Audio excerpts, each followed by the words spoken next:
மாப்ள இவ சொல்றது கேட்காதீங்க மாப்ள. நீங்க இங்கதான் இருக்கணும், அதான் ரேவதிக்கு நல்லது. ஆமா சகல, நீ எங்கேயும் போயிடாதப்பா. நீ இல்லைன்னா ரேவதி ரொம்ப கஷ்டப்படுவா. அவளுக்காகவாது நீ இந்த வீட்டுல இருந்துதான் பார்க்கணும். இத பாரு, நீ உண்மையிலேயே ரேவதி நல்லா இருக்கணும், சந்தோஷமா இருக்கணும்னு நினைச்சேனா நான் இந்த வீட்ல இருக்க மாட்டேன். அவகிட்ட கல்யாணமான விஷயமே சொல்ல மாட்டேன்னு சொல்லு.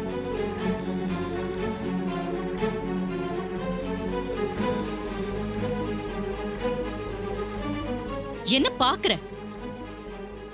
அவ மேல உண்மையான அக்கறை இருந்தா சொல்ல மாட்டேன்னு சொல்லு.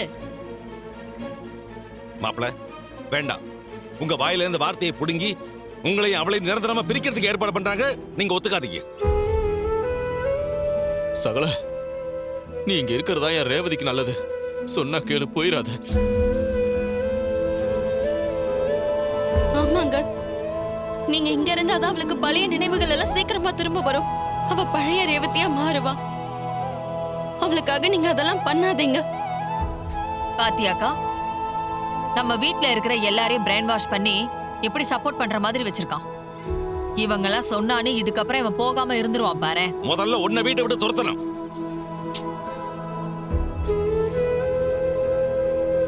நீ யோசிக்கிறத பார்த்தா இந்த வீட்டை விட்டு போக மாட்ட போல இருக்கே. ரேவதி கிட்ட நானா யாருன்னு சொல்ல மாட்டேன். எங்க கல்யாணத்தை பத்தியும் பேச மாட்டேன்.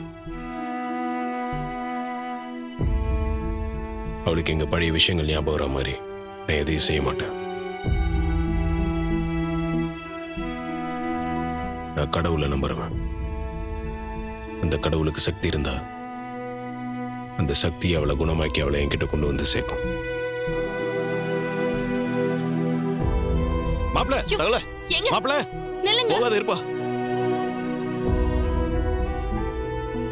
மாப்ள மாப்ள சகல, இல்லைங்க மாப்ள, சொன்னா கேளுங்க மாப்ள. போகாதப்பா. நீங்க இங்கேயே இருங்க, எங்கேயும் போகாதீங்க மாப்ள. சகல போகாதையா. ரேவதியை கொஞ்சம் நினைச்சு பாரியா. அவளுக்காகவாவது நீ இங்க இருந்துதான் பார்க்கணும். என்ன ஃபீல் பண்றியா? நல்லா ஃபீல் பண்ணு. என் கழுத்துல இருந்து தாலியை கழட்ட வச்சது நீதானே. எனக்கு எதிரா என்னெல்லாம் செஞ்ச. என்ன பத்தியே என் அக்கா கிட்டே போட்டு கொடுத்து அவளும் புத்தி கெட்டு போய் என்னை வீட்டை விட்டு துரத்தி போலீஸ் கிட்டையும் புடிச்சு கொடுத்துட்டா. ஊர் ஜனங்க வேடிக்கை பார்க்க போலீஸ் என்ன கூட்டிட்டு போனாங்கல்ல, அந்த அவமானத்தை நான் இன்னும் மறக்கல.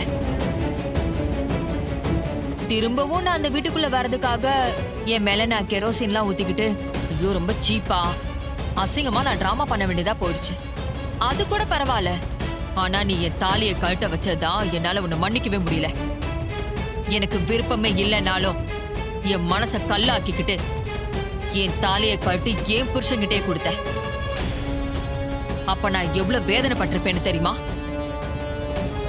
ஒரு பொண்ணுக்கு தாலி எவ்வளவு முக்கியம்னு தெரியும்ல. நான் அனுபவிச்ச அந்த வேதனைய நீயும் அனுபவிக்கணும்னு நினைச்ச. ஆனா அது இவ்ளோ சீக்கிரம் நடக்கும்னு நான் நினைக்கவே இல்லை. கடவுள் என் ஆசைய சீக்கிரம் நிறைவேற்றிட்டாரு. நீ கஷ்டப்படுறத பார்க்க எவ்வளவு சந்தோஷமா இருக்கு தெரியுமா? அடா அடா அடா, எவ்வளவு பெரிய பிசினஸ் மேன், சென்னையிலே பெரிய பிக் ஷாட்.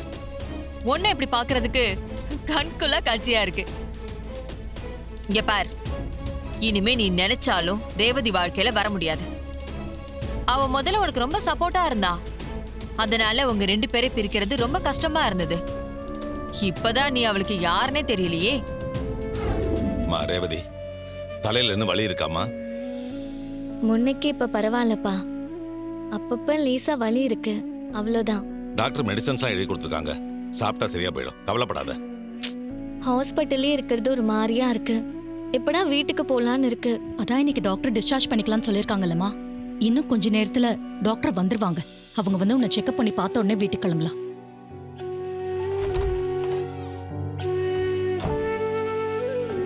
என்ன ரேவதி, எப்படி இருக்கீங்க?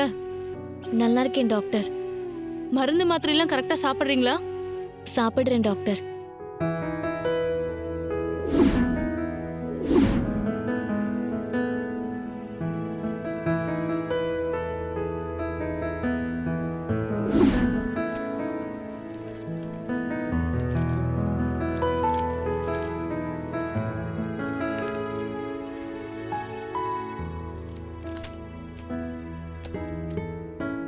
ரிப்போர்ட் எல்லாம் நார்மலா இருக்கு, ஒன்றும் பிரச்சனை இல்லை.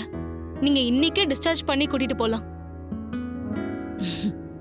ரொம்ப தேங்க்ஸ் டாக்டர். எப்படியோ எங்க பொண்ணை காப்பாத்தி கொடுத்துட்டீங்க. இதை எங்க வாழ்நாள்ல மறக்கவே மாட்டோம் டாக்டர். சார், நாங்க எங்க டியூட்டியை தான் செய்யறோம். இதுக்கு எதுக்கு நன்றி எல்லாம்? நான் எழுதி கொடுக்குற மெடிசன்ஸை மட்டும் கரெக்டா ஃபாலோ பண்ணுங்க. நெக்ஸ்ட் வீக் செக்கப்க்கு வாங்க. நான் சொன்ன விஷயத்த மட்டும் கொஞ்சம் கவனத்துல வச்சுக்கோங்க. சரிங்க டாக்டர். ரிப்போர்ட் கொடுத்துருங்க. கொடுங்க. பில்ல செட்டில் பண்ணிட்டு வந்துருங்க, போலாம். दीर्घ सुमंगली भव सर्वाभिष सिद्धिरस्तु सकल ऐश्वर्य विवृद्धिरस्तु बड़ोर्जिदा बल सिद्धिरस्तु. வாங்கோ. யார் பேருக்கு அர்ச்சனை? சாமி, என் பொண்ணு பேர்ல தான் அர்ச்சனை பண்ணணும். பேரு நட்சத்திர ராசி சொல்லுங்க. ரேவதி, மேஷ ராசி, அஸ்வினி நட்சத்திரம். நாமதேயஸ்ய மேஷராசியாம் ஜாதஸ்ய அஸ்வினி நட்சத்திராணாம் தொட்டுக்குங்கோ. சக குடும்பானாம் க்ஷேமஸ்தைரிய விரிய வித்யபல ஆயுள் ஆரோக்கியஸ்வரியாணாம் அபிவிருத்தியர்த்தம். ஓம் மகாகௌரியை நமः. ஓம் மகாதேவியை நமः. ஓம் ஜெகன்மாத்ரே நமः. ஓம் சரஸ்வத்யை நமः. ஓம் சண்டிகாயை நமः. அம்மா, தாயே, என் பொண்ணுக்கு பழைய ஞாபகம்லாம் சீக்கிரம் வரணும். அவ மாப்பிள்ளையோட சேர்ந்து சந்தோஷமா வாழணும். அதுக்கு நீதான் அருள் புரியணும். அம்மா தாயே, என் பொண்ணுக்கு எப்பவும் அந்த டிரைவர் பையல பத்தின ஞாபகம் வரக்கூடாது. அவனை விவாகரத்து பண்ணிட்டு அவளுக்கு வேற ஒரு புது வாழ்க்கையை அமைச்சு கொடுக்கலாம்னு இருக்கேன். நான் நினைச்சது நல்லபடியா நடக்கணும். அதுக்கு நீதான் அருள் புரியணும்.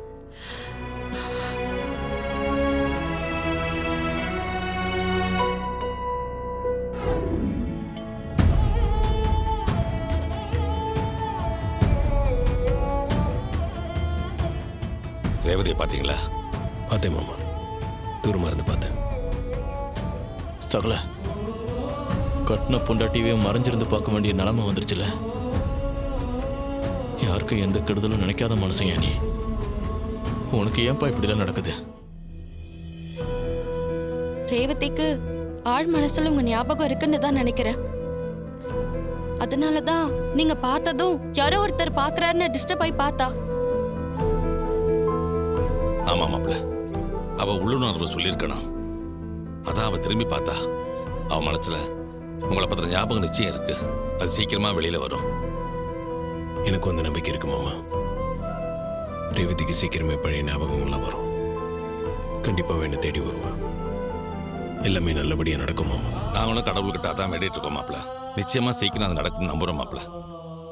சரிங்க மாமா, அத்தை தேட போறாங்க, நீங்க போங்க. சரி மாப்பிள்ள. சகல, வராங்க. போலாம்.